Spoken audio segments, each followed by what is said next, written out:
fx equal to a to the power x, इसको हम लोग एक्सपोनेंशियल फंक्शंस बोलते हैं। इसमें a का वैल्यू ऑलवेज पॉजिटिव होना चाहिए। इसमें दो केस होता है, एक होता है a का वैल्यू ग्रेटर देन 1 और दूसरा case 0 less than a less than 1। तो इस वीडियो में मैं इस केस को डिस्कस कर रहा हूँ, 0 less than a less than 1, और इसको एक्सप्लेन करने के लिए a का वैल्यू मैं 0 और 1 के बीच में हाफ लेता हूँ। सो fx का क्या वैल्यू हो गया, fx equal to a to the power x means half to the power x। अब मैं एक बॉक्स ले लेता हूँ x और y का। x बेटर यहां होगा x fx, x का वैल्यू 0 लिए तो हाफ का पावर 0 क्या होगा 1, x का वैल्यू 1 लिए तो हाफ होगा, x का वैल्यू 2 लिए तो 1/4 हो जा रहा है, x का वैल्यू 3 लिए तो 1/2 का होल क्यूब 1/8 हो जा रहा है। ठीक उसी तरह से x का वैल्यू नेगेटिव लिए सपोज -1 तो हाफ का पावर -1, हाफ का पावर -1, हाफ का पावर -1 मींस 2। फिर x का वैल्यू -2 लिए तो हाफ का पावर क्या हो जाएगा -2, हाफ का power -2 means 2 square, 2 square means 4 आ रहा है। तो यहां पर हम लोग देख पा रहे हैं कि जब x का वैल्यू इंक्रीज कर रहा है तो fx का वैल्यू क्या हो रहा है, डिक्रीज कर रहा है।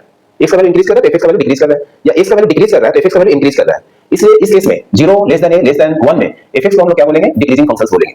इसका ग्राफ किस तरह का होगा,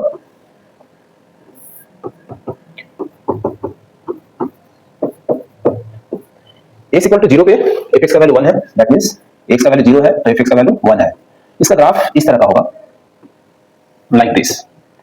इस ग्राफ से हम लोग देख सकते हैं कि जब x का वैल्यू 1 है तो y का वैल्यू क्या है, हाफ है, x का वैल्यू 2 है तो fx का वैल्यू और भी डिक्रीज हो गया 1/4, मतलब x इंक्रीज कर रहा है fx डिक्रीज कर रहा है। और इस साइड में जब हम x का वैल्यू -1 लिए तो fx का वैल्यू क्या हुआ 2, x का वैल्यू -2 ले लिए तो fx का क्या वैल्यू हुआ 4, दैट मींस डिक्रीजिंग फंक्शन है, x इंक्रीज कर रहा है fx डिक्रीज कर रहा है, और x डिक्रीज कर रहा है तो fx इंक्रीज कर रहा है। इसलिए एक्सपोनेंशियल फंक्शंस को डिक्रीजिंग फंक्शंस बोलेंगे जब a का वैल्यू 0 और 1 के बीच में होगा। और इस फंक्शंस का डोमेन क्या होगा, ऑल रियल नंबर, क्योंकि x का वैल्यू हम सब कुछ ले पा रहे हैं, और रेंज क्या होगा only positive number, that means domain functions का होगा ऑल रियल नंबर और रेंज हो जाएगा only positive, that means 0 to infinity, fx का वैल्यू ओनली पॉजिटिव है।